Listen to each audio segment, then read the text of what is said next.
الحمد للہ رب العالمین والصلاة والسلام علی رسولہ النبی الکریم وعلی آلہ واصحابہ واہل بیتہ اجمعین، اما بعد۔ آج ہمارا عنوان ہوگا یہود کے ساتھ معاہدہ، صفحہ نمبر 263 263، یا اس کو میثاق مدینہ بھی کہا جاتا ہے۔ اس سے پچھلے درس میں ہم مواخات مدینہ پڑھ کے آئے ہیں۔ مواخات مدینہ، مواخات کا کیا مطلب ہوتا ہے؟ کسی کو یاد رہ گیا ہے؟ تو مواخات کا ہم نے بتایا تھا بھائی چارہ کروانا۔ مدینہ میں جب ہجرت کر کے مکہ سے مسلمان آگے مہاجرین، تو جو مدینہ کے لوگ تھے جن کو انصار کہا جاتا ہے، تو نبی اکرم صلی اللہ علیہ وآلہ وسلم نے تاریخ انسانی کا، پوری انسانی تاریخ میں اس سے پہلے ایسا کوئی معاہدہ نہیں ہوا تھا، ایسا کوئی بھائی چارہ کسی نے نہیں قائم کیا تھا۔ پوری انسانی تاریخ میں حضرت آدم سے لے کر حضور پاک صلی اللہ علیہ وسلم تک کوئی بھی ایسا واقعہ تاریخ میں نہیں ملتا کہ کسی لیڈر نے، کسی مذہبی رہنما نے، کسی نبی نے، کسی بھی کوئی سیاسی لیڈر نے بھی کبھی اس طرح کوئی معاہدہ کیا ہو یا بھائی چارہ قائم کروایا ہو۔ تو اس کی بہت زیادہ حکمتیں تھیں، کچھ ہم نے اس دن بھی پڑھی تھیں، مطالعہ کی تھیں۔ اس میں مزید غور و فکر کرنے کی ضرورت بھی ہے، اور آج کے دور میں اس کو امپلیمنٹ کرنے کی بھی ضرورت ہے۔ جو کوئی جماعت، جو کوئی گروہ، کوئی دین کا کام کرنا چاہ رہا ہو، دین کی ترقی کے لیے، اسلام کی ترقی کے لیے، مسلمانوں کی فلاح و بہبود کے لیے، دین کی نشر و اشاعت کے لیے، تو اس طرح کے بھائی چارے قائم کرنے کی ضرورت ہے۔ تو آپ صلی اللہ علیہ وسلم نے جو مدینے کے لوگ تھے، جو انصار تھے، ایک مہاجر کو ایک انصاری کا بھائی بنا دیا کہ وہ تو سفر سے آئے ہیں، ہجرت کر کے آئے ہیں، گھر بار لٹا کے آئے ہیں، نہ گھر ہے ان کے پاس، نہ مال ہے، بہت برے حال میں ہیں۔ تو ان کو وہاں کے شہریوں کا بھائی بنا دیا تاکہ وہ اس کو اکوموڈیٹ کر سکے، اس کا سہارا بن سکے، اس کی مدد کر سکے۔ تو یہ اس وقت کی ضرورت تھی، اور ہر دور میں اس کی مختلف ضرورت ہو سکتی ہے بھائی چارہ قائم کرنے کی، ٹھیک ہے؟ جس دور میں آپ رہ رہے ہوں گے اس دور میں اور طرح کی ہو سکتا ہے ضرورت ہو سکتا ہے دونوں کا اپنا گھر ہو جیسے ہم اب رہ رہے ہیں، ٹھیک ہے، لیکن علمی ضرورت ہو، ایک بندہ زیادہ پڑھا لکھا ہے، ایک بندے کو نہیں پتا، تو اس کو بھائی بنا دیا جائے کہ بھائی آپ نے اس کو سکھانا ہے، یہ اب آپ کی ذمہ داری ہے۔ اس وقت تو مالی طور پہ کہا گیا تھا نا کہ مالی مدد کرنی ہے اور گھر میں رکھنا ہے۔ جیسے ہم نے پڑھا تھا حضرت سعد بن ربیعہ کو بھائی بنایا تھا حضرت عبد الرحمن بن عوف رضی اللہ تعالیٰ عنہ، جو مکے سے ہجرت کر گئے تھے، تو انصاری صحابی تھے، سعد بن ربیعہ انصاری۔ تو انہوں نے کہا تھا میرا مال سارا آپ کے سامنے حاضر ہے، آپ آدھا لے لیں، میری 2 بیویاں ہیں تو میں ایک کو طلاق دے دیتا ہوں، آپ ایک سے شادی کر لیں۔ اس طریقے سے انہوں نے قربانیاں دی۔ تو آج کے دور میں بھی یہ چیزیں ہو سکتی ہیں۔ تو انشاءاللہ تعالی ہم بھی اس پلیٹ فارم پہ جو ہم کام کر رہے ہیں، تو ایک تو یہ ہے کہ ہم کلاس میں بھی انشاءاللہ تعالی جب کبھی تھوڑا ہمیں ٹائم ملا تو آپ یاد کروائیے گا، آپ کی کلاس میں بھی ہم مواخات کروائیں گے، ایک 2 ساتھی بنائیں گے، 2 ٹھیک ہے نا، ایک دوسرے کا بھائی۔ اور بعد میں جو ہمارا گروپ یہ کام کر رہا ہے، ہم جو یہ کام کر رہے ہیں ویلفیئر کے اور یہ تبلیغ کا اور یہ سارا، تو اس میں بھی اگر آپ کلاس کے بعد اس کو جوائن کر لیتے ہیں، اور اس میں بھی ہم جو ہے نا آگے بھائی چارہ اس طرح کا قائم کریں گے انشاءاللہ۔ تو اس کے بڑے فائدے ہیں۔ تو آج ہم شروع کرتے ہیں یہود کے ساتھ معاہدہ۔ نبی اکرم صلی اللہ علیہ وسلم نے ہجرت کے بعد جب مسلمانوں کے درمیان عقیدے، سیاست اور نظام کی وحدت کے ذریعے ایک نئے اسلامی معاشرے کی بنیادیں استوار کر لیں، یعنی بنیادیں بنا لیں تو غیر مسلموں کے ساتھ اپنے تعلقات منظم کرنے کی طرف توجہ فرمائی۔ کیا مطلب ہے آپ کو سمجھ آئی ہے؟ یعنی پہلے تو نبی پاک صلی اللہ علیہ وسلم نے مسلمانوں کے آپس میں سارے معاملات درست کیے، پہلے مسلمانوں کو بھائی اپنا ایک دوسرے کا بھائی بنایا، یعنی اپنے آپ کو پہلے سٹرونگ کر لیا مسلمانوں کو، ٹھیک ہے، مہاجرین کو، انصار کو، اور ان کے آپس میں بندھن باندھ دیا، جیسے اسلامی بھائی چارے کی ہم بات کر رہے ہیں، مواخات کی۔ اس کے بعد پھر جو غیر مسلم تھے مدینہ کے دائیں بائیں، ان کے ساتھ معاہدے کرنے شروع کیے۔ کسی بھی غیر مسلم کے ساتھ معاہدہ کرنا اسلامی شریعت کی روح سے ممنوع نہیں ہے۔ یہ جو ہم کہتے ہیں نا، وہ دیکھیں ان کے عیسائیوں کے ساتھ معاہدہ کر لیا، امریکہ کے ساتھ کر لیا، یہ کیوں کیا ہے، ایسی کوئی بات نہیں ہے۔ بس یہ ہے کہ وہ اسلامی شریعت کے خلاف کوئی چیز پہ نہ آپ بات کریں۔ معاہدات تو مختلف ہو سکتے ہیں، اب جیسے ابھی ہم پڑھیں گے یہود کے ساتھ معاہدہ نبی پاک صلی اللہ علیہ وسلم نے کیا ہے، یعنی کہ مل کے اگر دفاع کرنا ہے تو آج بھی مل کے جنگ بھی کی جا سکتی ہے۔ کوئی تیسرا دشمن ہے تو آپ مل کے جنگ لڑ سکتے ہیں، یعنی ہم کسی یورپی ملک یا امریکہ کے ساتھ مل کے بھی کسی کے ساتھ جنگ لڑ سکتے ہیں اگر کوئی تیسرا دشمن ہے اور ہم دونوں کا دشمن ہے۔ اگر ہمارا یعنی کوئی بھی ایسا ملک ہے جو ہم دونوں کا دشمن ہو، یعنی ہمارے جو مطلب جس کی میں بات کر رہا ہوں، امریکہ ہے یا یورپ ہے اور پاکستان ہے فار ایگزامپل، تو اگر دونوں کا کوئی کامن دشمن ہے تو ظاہر ہے پھر آپ مل کے بھی لڑ سکتے ہیں۔ تو اسی طرح کی یہ بات یہاں پہ بھی پڑھیں گے۔ آپ صلی اللہ علیہ وسلم کا مقصود یہ تھا کہ ساری انسانیت امن و سلامتی کی سعادتوں اور برکتوں سے بہرہ ہو، اور اس کے ساتھ ہی مدینہ اور اس کے گرد و پیش کا علاقہ ایک وفاقی وحدت میں منظم ہو جائے۔ یعنی آپ صلی اللہ علیہ وسلم کا اصل مقصد یہ تھا کہ ساری انسانیت کو امن ملے، یہ نہیں ہے کہ مسلمانوں کو ہی، اگر یہودی بھی رہتے ہیں مدینہ میں تو وہ بھی امن سے رہیں، ایک ہم ایسا معاہدہ کر لیتے ہیں نا، ان کو بھی کوئی تنگ نہ کرے، تکلیف نہ دے، اور اس طریقے سے ایک کامن جو ہے نا سارے ایک ایسی حکومت بن جائے جس میں سارے امن و آشتی سے رہیں۔ چنانچہ آپ صلی اللہ علیہ وسلم نے رواداری اور کشادہ دلی کے ایسے قوانین بنائے جن کا اس تعصب اور غلو پسندی سے بھری ہوئی دنیا میں کوئی تصور ہی نہ تھا۔ یعنی دنیا میں تو آپ کو پتہ تعصب ہوتا ہے، لوگ نفرتیں رکھتے ہیں ایک دوسرے کے ساتھ اور بڑی تکبرانہ سوچیں رکھتے ہیں، غلو پسندی یعنی اپنے آپ کو بہت چیز سمجھنا اور ایگزیجریٹ کرنا۔ غلو کا مطلب ہوتا ہے کہ کسی چیز میں مبالغہ بہت زیادہ کرنا، بڑھا دینا، ٹھیک ہے، تو اس طرح کی چیزیں پائی جاتی تھی دنیا میں تو۔ لیکن نبی اکرم صلی اللہ علیہ وسلم نے یہ معاہدہ کر کے بہت ہی کمال کیا۔ جیسا کہ ہم بتا چکے ہیں، مدینہ کے سب سے قریب ترین پڑوسی یہود تھے۔ یہ لوگ اگرچہ در پردہ مسلمانوں سے عداوت رکھتے تھے، لیکن انہوں نے اب تک کسی محاذ آرائی اور جھگڑے کا اظہار نہیں کیا تھا۔ اس لیے رسول اللہ صلی اللہ علیہ وسلم نے ان کے ساتھ ایک معاہدہ منعقد کیا جس میں انہیں دین و مذہب اور جان و مال کی مطلق آزادی دی گئی تھی۔ کیا مطلب ہے؟ کہ وہ اپنے دین پر عمل کریں گے، مسلمان ان کو کسی طرح سے ڈسٹرب نہیں کریں گے، ٹھیک ہے، ان کی جان کی بھی حفاظت ہوگی، ان کے مال کی بھی حفاظت ہوگی، ہر طرح سے ان کو آزادی ہوگی، اور جلا وطنی، ضبطی جائیداد یا جھگڑے کی سیاست کا کوئی رخ اختیار نہیں کیا گیا تھا۔ یہ معاہدہ اسی معاہدے کے ضمن میں ہوا تھا جو خود مسلمانوں کے درمیان طے پایا تھا۔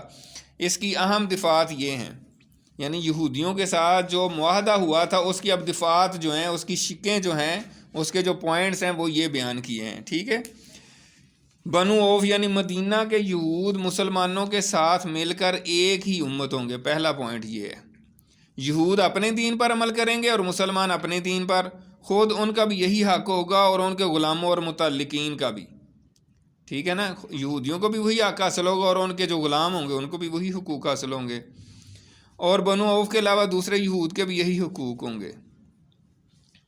نمبر 2، یہود اپنے اخراجات کے ذمہ دار ہوں گے اور مسلمان اپنے اخراجات کے، یعنی فرض کریں جنگ ہی ہو جاتی ہے تو ظاہر ہے اسلحہ خریدنا ہے، تلواریں خریدنی ہیں، نیزے خریدنے ہیں، ڈھالیں خریدنی ہیں، تو یہ نہیں ہے کہ وہ کہیں گے جی یہودی کہیں مسلمانوں سے کہ بھائی پیسے دو اسلحہ خریدنا ہے، یا مسلمان یہودیوں سے کہیں کہ آپ پیسے دو ہم نے اسلحہ، ایسا نہیں ہے، ہر بندہ اپنے اپنی اخراجات کا ذمہ دار ہوگا، اور بھی اس کے علاوہ جو بھی اخراجات ہوں گے۔ سمجھ آ رہی ہے بات کی؟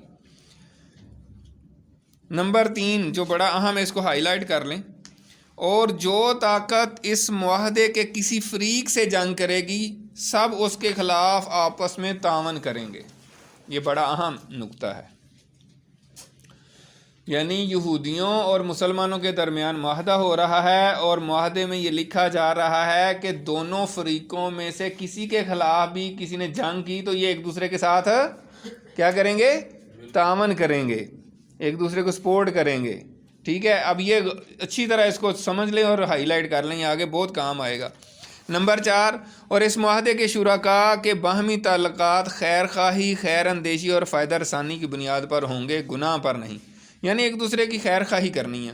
نمبر 5، کوئی آدمی اپنے حلیف کی وجہ سے مجرم نہ ٹھہرے گا، یعنی یہ نہیں ہے کہ اگر فرض کریں کسی یہودی نے غلط کام کر دیا ہے تو اس کا ذمہ دار مسلمانوں کو ٹھہرایا جائے، یہ نہیں ہوگا۔ اسی طرح اگر کوئی مسلمان غلط کام کرتا ہے تو اس کا الزام یہودیوں پہ نہیں آئے گا۔ سمجھ آ رہی ہے بات؟ نمبر 6، مظلوم کی مدد کی جائے گی، بڑا اہم پوائنٹ ہے، یعنی اگر کوئی بھی فریق کا بندہ اس کے اوپر ظلم ہوا ہے، فرض کرے کسی یہودی کے اوپر ظلم ہوا ہے، کسی مسلمان نے کیا ہے، تو کیا کیا جائے گا؟ کیا یہودی ہے تو اس کو بس ٹھیک ہے نہیں چھوڑیں دفع کریں یہودی؟ نہیں، اس مسلمان کو سزا دی جائے گی۔ سمجھ آ رہی ہے؟ مظلوم کی مدد کی جائے گی، خواہ کسی کا بھی ہو۔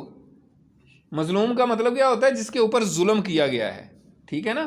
تو اگر کسی کے اوپر ظلم ہو، خواہ وہ یہودی ہو مسلمان ہو، اس کی مدد کی جائے گی، اور جس نے ظلم کیا اس کو سزا دی جائے گی، یہ ہے اس کا مطلب، کوئی بھی کسی بھی فریق کا بھی ہو۔ نمبر 7، جب تک جنگ برپا رہے گی یہود بھی مسلمانوں کے ساتھ خرچ برداشت کریں گے، ٹھیک ہے؟ مطلب جنگ اگر مدینہ میں برپا ہوتی ہے تو یہود بھی مسلمانوں کے ساتھ ساتھ خرچ برداشت کریں گے۔ نمبر 8، اس معاہدے کے سارے شرکاء پر مدینہ میں ہنگامہ آرائی اور کشت و خون حرام ہوگا، یعنی کوئی بندہ کوئی فریق جو ہے نا مدینہ میں کوئی ہنگامہ آرائی نہیں کر سکتا، کوئی لڑائی جھگڑا نہیں کر سکتا۔ نمبر 9، یہ سب سے اہم پوائنٹ ہے، اس کو اچھی طرح ہائی لائٹ کر لیں، اس معاہدے کے فریقوں میں کوئی نئی بات یہ جھگڑا پیدا ہو جائے جس میں فساد کا اندیشہ ہو تو اس کا فیصلہ اللہ عز و جل اور محمد رسول اللہ صلی اللہ علیہ وسلم فرمائیں گے۔ مطلب یہ ہے کہ حضور پاک صلی اللہ علیہ وسلم فیصلہ فرمائیں گے۔ اگر مدینہ کے یہودیوں اور مسلمانوں کے درمیان کوئی لڑائی جھگڑا ہو جاتا ہے اور دونوں پارٹیاں کہتی ہیں کہ ہم حق پہ ہیں، تو اس کا آخری فیصلہ کون کرے گا؟ محمد رسول اللہ صلی اللہ علیہ وسلم۔ نمبر 10، قریش اور اس کے مددگاروں کو پناہ نہیں دی جائے گی۔ یہ قریش کون ہے؟ مکے کے جو کافر تھے ان کو کہا جا رہا ہے، مطلب اصل تو وہ پورے کا پورا قبیلہ ہی تھا نا، تو ظاہر ہے یہاں پہ مقصد کیا ہے، مراد کیا ہے؟ قریش مکہ، یعنی مشرکین مکہ۔ ویسے تو جو ہجرت کر کے آئے ہوئے تھے وہ بھی قریش کے تھے، وہ بھی قریشی تھے سارے، ٹھیک ہے نا، لیکن یہ مکے کے لوگوں کی بات ہو رہی ہے جو مسلمانوں کے دشمن تھے۔ نمبر 11، جو کوئی یثرب پر یعنی مدینہ پر دھاوا بول دے اس سے لڑنے کے لیے سب باہم تعاون کریں گے اور ہر فریق اپنے اپنے اطراف کا دفاع کرے گا۔ وہ مطلب پھیلا ہوا تھا مدینہ کا شہر نا، ایک طرف مسلمان تھے، ایک طرف جو ہے نا ابھی وہ مسلمان نہیں ہوئے تھے مشرک لوگ بھی تھے، ایک طرف مدینہ کے جو ہے نا یہودی تھے، ان کی بھی مختلف جگہ پہ گڑیاں تھیں۔ اس طرح نہیں جس طرح ہمارا شہر ہے، اس طرح نہیں تھا، مختلف جیسے ڈیرے ہوتے ہیں نا، تو یہ کہا جا رہا ہے کہ اپنے اپنے علاقے کی طرف سے دفاع کرے گا۔ جس طرح مسلمان اگر باہر سے کوئی دشمن حملہ کر دیتا مدینے پہ تو اپنی سائڈوں پہ ہر بندہ حفاظت کرے گا۔ ایک سائڈ پہ یہودی رہتے ہیں تو یہودیوں کی ذمہ داری ہوگی کہ وہ ادھر سے دفاع کریں، یہ نہیں ہے کہ وہ دشمنوں کو کہیں ہاں ادھر سے آ جاؤ تو ہم تمہیں کچھ نہیں کہتے، یہ نہیں ہوگا۔ سمجھ آ گئی ہے؟ اس معاہدے کے طے ہو جانے سے مدینہ اور اس کے اطراف ایک وفاقی حکومت بن گئے جس کا دارالحکومت مدینہ تھا اور جس کے سربراہ رسول اللہ صلی اللہ علیہ وسلم تھے، اور جس میں کلمہ نافذہ اور غالب حکمرانی مسلمانوں کی تھی، اور اس طرح مدینہ واقعتاً اسلام کا دارالحکومت بن گیا، یا یوں کہیں کہ ایک ریاست مدینہ جو ہے اس طرح سے قائم ہو گئی، جو آج ہمارے ہاں بھی بات ہوتی ہے ریاست مدینہ قائم کرنے کی، تو اس طرح ریاست مدینہ قائم ہوئی۔ امن و سلامتی کے دائرے کو مزید وسعت دینے کے لیے نبی اکرم صلی اللہ علیہ وسلم نے آئندہ دوسرے قبائل سے بھی حالات کے مطابق اسی طرح کے معاہدے کیے جن کا آگے ذکر آئے گا۔ آگے ہے مسلح کشاکش۔ ہجرت کے بعد مسلمانوں کے خلاف قریش کی فتنہ خیزیاں اور عبداللہ بن ابی سے نامہ و پیام۔ پچھلے صفحات میں بتایا جا چکا ہے کہ کفار مکہ نے مسلمانوں پر کیسے کیسے ظلم و ستم کے پہاڑ توڑے تھے، اور جب مسلمانوں نے ہجرت شروع کی تو ان کے خلاف کیسی کیسی کارروائیاں کی تھیں، جن کی بنا پر وہ مستحق ہو چکے تھے کہ ان کے اموال ضبط کر لیے جائیں اور ان پر حملہ کر دیا جائے۔ بزن بول دیا جائے گا مطلب ہے ان پر حملہ کر دیا جائے، مگر اب بھی ان کی حماقت کا سلسلہ بند نہ ہوا اور وہ اپنی ستم رانیوں سے باز نہ آئے، بلکہ یہ دیکھ کر ان کا جوش غضب اور بھڑک اٹھا کہ مسلمان ان کی گرفت سے چھوٹ نکلے ہیں اور انہیں مدینے میں ایک پرامن جائے قرار مل گئی ہے۔ چنانچہ انہوں نے عبداللہ بن ابی کو، جو ابھی تک کھلم کھلا مشرک تھا، اس حیثیت کی بنا پر ایک دھمکی امیز خط لکھا کہ وہ انصار کا سردار ہے، کیونکہ انصار اس کی سربراہی پر متفق ہو چکے تھے، اور اگر اسی دوران رسول اللہ صلی اللہ علیہ وسلم کی تشریف آوری نہ ہوئی ہوتی تو اس کو اپنا بادشاہ بھی بنا لیتے۔ سمجھ آئیے بات کی؟ بات یہ ہے کہ مدینے کا جو بڑا سردار تھا اس کا نام تھا عبداللہ بن ابی۔ تو جب حضور پاک صلی اللہ علیہ وسلم ہجرت کر کے مدینہ گئے ہیں تو وہ ابھی مسلمان نہیں ہوا تھا، بعد میں یہ شخص مسلمان ہو گیا تھا اور دل میں کافر ہی تھا، یعنی دل سے، تو اس لیے یہ منافق تھا اور منافقین کا بھی سردار تھا۔ اس کو کہتے ہیں رئیس المنافقین، عبداللہ بن ابی بن سلول اس کا پورا نام ہے، ٹھیک ہے؟ تو یہ منافقوں کا سردار تھا۔ تو اس سے مکے کے جو کافر تھے جہاں سے حضور پاک ہجرت کر کے آئے ہیں وہ رابطہ کر رہے تھے اور انہوں نے کہا تھا کہ تمہارے شہر میں اس طرح مسلمان آ گئے، ان کو نکال دو باہر۔ سمجھ آئیے بات کی؟ یہ کر رہے تھے وہ۔ مشرکین نے اپنے اس خط میں عبداللہ بن ابی اور اس کے مشرک رفقا کو مخاطب کرتے ہوئے دو ٹوک لفظوں میں لکھا: آپ لوگوں نے ہمارے صاحب کو پناہ دے رکھی ہے، اس لیے ہم اللہ کی قسم کھا کر کہتے ہیں کہ یا تو آپ لوگ اس سے لڑائی کیجئے یا اسے نکال دیجئے، یا پھر ہم اپنی پوری جمعیت کے ساتھ آپ لوگوں پر یورش کر کے آپ کے سارے مردان جنگی کو قتل کر دیں گے اور آپ کی عورتوں کی حرمت پامال کر ڈالیں گے۔ یہ ایک چیلنجنگ خط لکھا، ایک دھمکی امیز خط لکھا مکے کے کافروں نے، ٹھیک ہے؟ کن کو؟ جو مدینے کا سردار تھا، جو ابھی عبداللہ بن ابی کو۔ اس خط کے پہنچتے ہی عبداللہ بن ابی مکے کے اپنے ان مشرک بھائیوں کے حکم کی تعمیل کے لیے اٹھ پڑا، اس لیے کہ وہ پہلے ہی سے نبی صلی اللہ علیہ وسلم کے خلاف رنج اور کینہ لیے بیٹھا تھا، کیونکہ اس کے ذہن میں یہ بات بیٹھی ہوئی تھی کہ آپ ہی نے اس سے بادشاہت چھینی ہے۔ ٹھیک ہے، سمجھ آ رہی ہے نا؟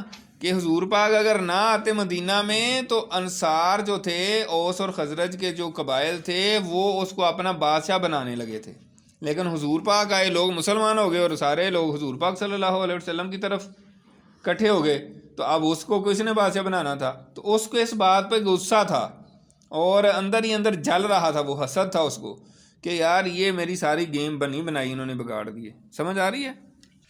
چنانچہ جب یہ خط عبداللہ بن ابی اور اس کے بت پرست رفقا کو موصول ہوا تو وہ رسول اللہ صلی اللہ علیہ وسلم سے جنگ کے لیے جمع ہو گئے۔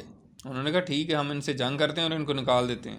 جب نبی اکرم صلی اللہ علیہ وسلم کو اس کی خبر ہوئی تو آپ ان کے پاس تشریف لے گئے اور فرمایا: قریش کی دھمکی تم لوگوں پر بہت گہرا اثر کر گئی ہے، تم خود اپنے آپ کو جتنا نقصان پہنچا دینا چاہتے ہو، قریش اس سے زیادہ تم کو نقصان نہیں پہنچا سکتے تھے، تم اپنے بیٹوں اور بھائیوں سے خود ہی لڑنا چاہتے ہو۔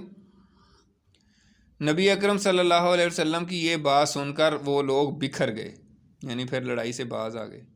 آپ کی دیکھیں کتنی ذہانت تھی اور کتنی آپ کی حکمت کے ساتھ آپ نے ان کو ڈیل کیا۔ اب وہ سارے اکٹھے ہو گئے تھے آپ صلی اللہ علیہ وسلم سے جنگ کرنے کے لیے اور مسلمانوں کے خلاف جنگ کرنے کے لیے، تو آپ نے یہ نہیں کہا گھر بیٹھے کہ ٹھیک ہے اب وہ جنگ کے لیے کھڑے ہو گئے ہیں تو اب میں کیا کر سکتا ہوں، اب جنگ کرنے آئیں گے تو پھر دیکھی جائے گی، ہم کیا کریں۔ آپ نے جا کے ان سے بات کی، ان کو کنونس کیا. تو یہ بھی ہم نے سیکھنا ہے، سیرت سے ہم نے سیکھنا ہے کہ کوئی بھی صورت ہو کبھی بھی ہتھیار نہیں پھینک دینے چاہیے، بازی ہوتے کچھ نہیں ہو سکتا، اس طرح نہیں کرنا چاہیے. ہمت نہیں ہارنی چاہیے، آگے بڑھ کے مقابلہ کرنا چاہیے، کوشش کرنی چاہیے. حضور پاک صلی اللہ علیہ وسلم ادھر بیٹھے نہیں رہے کہ ٹھیک ہے یار انہوں نے تو اب سارے جمع ہو گئے ہیں، حملہ کرنے لگے ہیں، تو بس اب کیا کیا جا سکتا. تو وہ اگر آپ صلی اللہ علیہ وسلم آگے بڑھ کر یہ بات نہ کرتے تو ہو سکتا ہے وہ پھر مسلمانوں کو بہت زیادہ نقصان پہنچاتے، کیونکہ ان کا شہر تھا. ابھی لوگ اتنے مسلمان نہیں ہوئے تھے، مسلمان تو بہت تھوڑے سے، ٹھیک ہے نا. 200 کے قریب میرے خیال ہے جو اندازہ بتایا جاتا ہے مختلف جو ہے نا سیرت نگاروں نے، تقریباً 200 کے قریب مسلمان جو ہے نا وہ ہجرت کر گئے. تو باقی تو مدینہ اصل شہر تھا نا، تو وہ تو ان کے زیادہ لوگ تھے. لیکن آپ نے ان سے جا کے بات کی، ان کو سمجھایا کہ آپ اپنے ہی بچوں کو، اپنے ہی جوانوں کو قتل کریں گے. ظاہر ہے آدھے مسلمان ہو چکے تھے، وہی شہر کے لوگ انصار جو تھے، اوس اور خزرج کے جو لوگ تھے. تو جو باقی مسلمان نہیں ہوئے تھے وہ ان کے ساتھ جب مسلمانوں کے ساتھ حملہ کرتا تو انہوں نے لڑنا، تو انہوں نے تو حضور پاک کو بلایا تھا.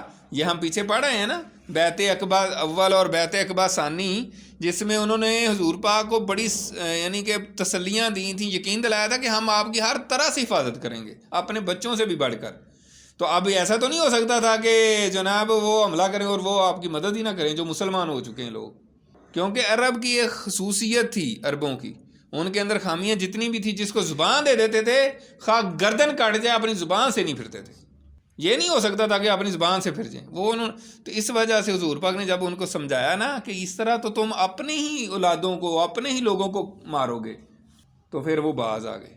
اس وقت تو عبداللہ بن ابی جنگ کے ارادے سے باز آ گیا، کیونکہ اس کے ساتھی ڈھیلے پڑ گئے تھے یا بات ان کی سمجھ میں آ گئی تھی. لیکن حقیقت میں قریش کے ساتھ اس کے روابط در پردہ قائم رہے.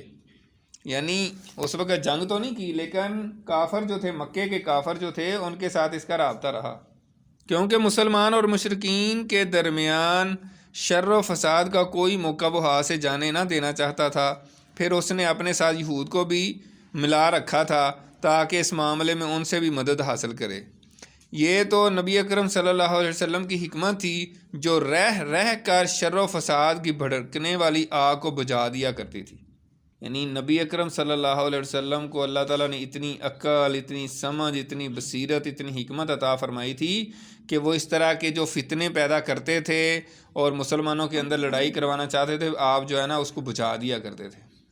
مسلمانوں پر مسجد حرام کا دروازہ بند کیے جانے کا اعلان. اس کے بعد حضرت سعد بن معاذ رضی اللہ تعالیٰ عنہ عمرے کے لیے مکہ گئے اور امیہ بن خلف کے مہمان ہوئے. انہوں نے امیہ سے کہا میرے لیے کوئی خلوت کا وقت دیکھو، ذرا میں بیت اللہ کا طواف کر لوں. امیہ دوپہر کے قریب انہیں لے کر نکلا تو ابو جہل سے ملاقات ہو گئی. اس نے امیہ کو مخاطب کر کے کہا ابو صفوان تمہارے ساتھ یہ کون ہے؟ امیہ نے کہا یہ سعد ہیں. ابو جہل نے سعد کو مخاطب کر کے کہا اچھا، میں دیکھ رہا ہوں کہ تم بڑے امن و اطمینان سے طواف کر رہے ہو، حالانکہ تم لوگوں نے بے دینوں کو پناہ دے رکھی ہے. حضرت سعد بن معاذ مدینہ کے قبیلہ اوس کے سردار تھے، یہ ہم پیچھے پڑھ رہے ہیں، ٹھیک ہے. تو یہ گئے تھے مکہ عمرہ کرنے، ٹھیک ہے. تو اس کو ابو جہل جو تھا اس نے کہا کہ آپ آرام سے یہاں آ کے طواف کر رہے ہیں اور آپ نے ادھر بے دینوں کو پناہ دے رکھی ہے. وہ تو مسلمانوں کو بے دین کہتے تھے نا، یہ بات ہو رہی ہے. اور یہ زوم رکھتے ہو کہ ان کی نصرت و اعانت بھی کرو گے. سنو، یعنی ابو جہل کہہ رہا تھا حضرت سعد بن معاذ سے، سنو خدا کی قسم اگر تم ابو صفوان کے ساتھ نہ ہوتے تو اپنے گھر سلامت پلٹ کر نہ جا سکتے تھے. تڑی لگائی ابو جہل نے کہ یہ جو ہے نا ابو صفوان جو ہے، امیہ بن خلف جو ہے، اس کے تم ساتھ نہ ہوتے، اس کی پناہ میں نہ ہوتے تو زندہ بچ کے نہیں ہم نے جانے دینا تھا آپ کو. اس پر حضرت سعد رضی اللہ تعالیٰ عنہ نے آواز بلند کہا سن خدا کی قسم اگر تو نے مجھ کو اس سے روکا تو میں تجھے ایسی چیز سے روک دوں گا جو تجھ پر اس سے بھی زیادہ گراں ہوگی. یعنی اس پہ تمہیں اس سے بھی زیادہ مشکل پیش آئے گی. اگر تم نے مجھے عمرہ کرنے سے روکا تو میں تمہیں ایسی چیز سے روک دوں گا جو تمہیں اس سے بھی بھاری لگے گی، تمہارے لیے اور اس سے بھی زیادہ مشکل بن جائے گی. وہ کیا تھا کہ مدینے سے گزر کے یہ شام کی طرف جاتے تھے نا تجارت کرنے. تو مدینہ مکے کے رستے میں آتا ہے، مکہ ادھر ہے، پھر مدینہ ہے، پھر آگے شام ہے. تو مکے کے لوگ یہاں سے گزرتے گزرتے مدینے کے پاس سے گزرتے تھے. تو انہوں نے کہا کہ پھر میں تمہیں ادھر سے گزرنے نہیں دوں گا، تو پھر تمہارے ساتھ کیا بنے گی.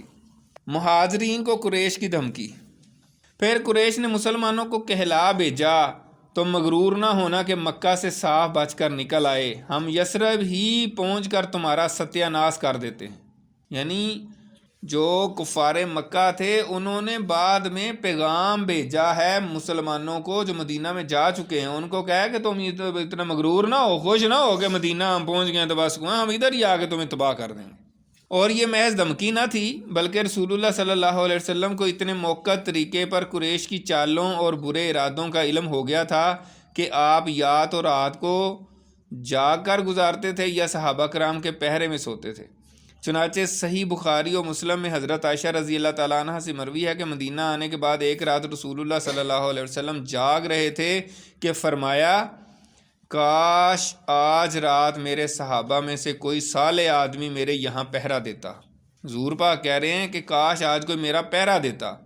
ابھی ہم اسی حالت میں تھے کہ ہمیں ہتھیار کی جھنکار سنائی پڑی۔ آپ نے فرمایا کون ہے؟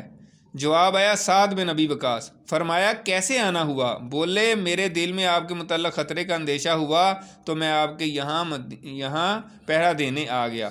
اس پر رسول اللہ صلی اللہ علیہ وسلم نے انہیں دعا دی، پھر آپ صلی اللہ علیہ وسلم سو گئے۔ اچھا، اس میں بڑی حکمت کی باتیں ہیں اور بڑی مزے کی باتیں ہیں۔ دیکھیں حضور پاک صلی اللہ علیہ وسلم نے صرف خیال کیا، سوچا ہی دل میں کہ یار کوئی اگر میرا پہرا دے دیتا تو اچھا تھا۔ اب آپ نے کسی کو بلایا نہیں ہے، کسی کو جا کے پیغام نہیں دیا کہ آ کے پہرا دو، تو تھوڑی اتنی ابھی بات ہی کی ہے تو فوراً ہی آواز آ گئی، کوئی پہرا دینے آ گیا۔ تو یہ کیسے ہوتا ہے؟ یہ اللہ تعالیٰ کا نظام ہے، اور یہ نہیں ہے کہ نبی پاک صلی اللہ علیہ وسلم کے لیے ہوا ہے تو اور یہ مسلمانوں سب کے لیے اللہ تعالیٰ کا ہے۔ جو بندہ ابھی اخلاص کے ساتھ کام کرتا ہے، سچی نیت کے ساتھ کام کرتا ہے، سچے دل سے کوشش کرتا ہے، تو اللہ تعالیٰ بھی اس کی پھر مدد کرنی شروع کر دیتا ہے۔ اللہ تعالیٰ لوگوں کے دلوں میں ڈال دیتا ہے کہ یار یہ ٹھیک کام کر رہا ہے بندہ، یار یہ صحیح کام کر رہے ہیں لوگ، ٹھیک ہے نا، تو ان کی مدد کرنی چاہیے۔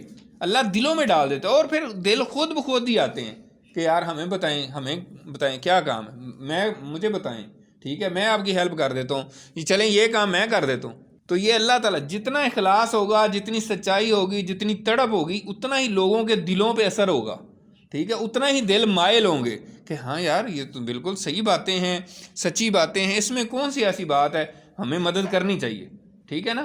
تو آج کے دور میں بھی ہو سکتا ہے، اخلاص ہو۔ یہ نہیں ہے کہ ایک بندہ جو ہے نا بیٹھا ہے اور وہ یعنی اس کا کردار بھی صحیح نہیں ہے، وہ چندہ لے کے کھا رہا ہے، خود ہی کھا کھو جاتا ہے، ٹھیک ہے، کوئی کام بھی نہیں کر رہا اور لوگوں کو بس ایسے بنایا ہوا ہے، ٹھیک ہے کہ بھائی اس طرح تو کام نہیں ہوگا۔ پھر ظاہر لوگوں کو نظر آ جاتا ہے، لوگوں کو بھی نظر آ جاتا ہے، اللہ تعالیٰ بھی پھر لوگوں کے دلوں میں نہیں ڈالتا۔ جب اخلاص ہوگا، سچائی ہوگی، تڑپ ہوگی، تو لوگوں کے دل کھنچے آئیں گے، اللہ تعالیٰ دلوں کے اندر ڈال دیتا کہ یار اس کی ہیلپ کرو۔ تو اسی طرح اللہ تعالیٰ نے پیدا کر دی۔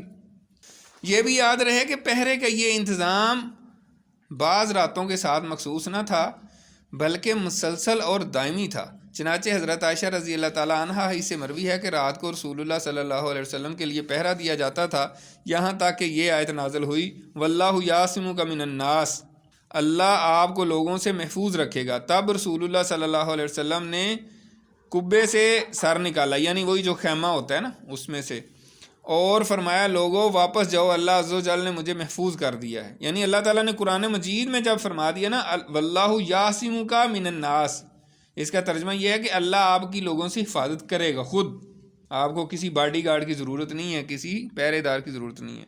پھر یہ خطرہ صرف رسول اللہ صلی اللہ علیہ وسلم کی ذات تک محدود نہ تھا بلکہ سارے ہی مسلمانوں کو لاحق تھا۔ یعنی ہر مسلمان کو یہ ڈر ہوتا تھا کہ رات کو کوئی کافر حملہ نہ کر دے، کسی کو آ کے شہید نہ کر دے۔ چنانچہ حضرت ابی بن کعب رضی اللہ تعالیٰ عنہ سے مروی ہے کہ جب رسول اللہ صلی اللہ علیہ وسلم اور آپ کے رفقا مدینہ تشریف لائے اور انصار نے انہیں اپنے یہاں پناہ دی تو سارا عرب ان کے خلاف متحد ہو گیا۔ چنانچہ یہ لوگ نہ ہتھیار کے بغیر رات گزارتے تھے اور نہ ہتھیار کے بغیر صبح کرتے تھے۔ یعنی جب مسلمان مدینہ آگے ہجرت کر کے تو پھر پورے کا سارا عرب ہی ان کے خلاف ہو گئے، صرف مکے کے لوگ نہیں، باقی عرب جتنے بھی تھے مشرک کافر وہ سارے کے سارے خلاف ہو گئے۔ تو میرا خیال ہے آج اتنا ہی کرتے ہیں، پھر نیکسٹ ہم جو ہے نا تھوڑا سا پڑھیں گے، اور اس کے بعد غزوہ بدر جو ہے مسلمانوں کا سب سے بڑا معرکہ اور سب سے عظیم معرکہ کا مطالعہ کریں گے۔ اللہ تعالیٰ سے دعا ہے کہ اللہ تعالیٰ ہم نے جو کچھ سنا ہے، پڑھا ہے، اس کو سیکھنے کی، سمجھنے کی اور اس پر عمل کرنے کی توفیق عطا فرمائے، دوسرے بھائیوں کو بھی اس طرف راغب کرنے کی توفیق عطا فرمائے اور خود بھی اس پر عمل کرنے کی توفیق عطا فرمائے۔ وآخر دعوانا ان الحمد للہ رب العالمین۔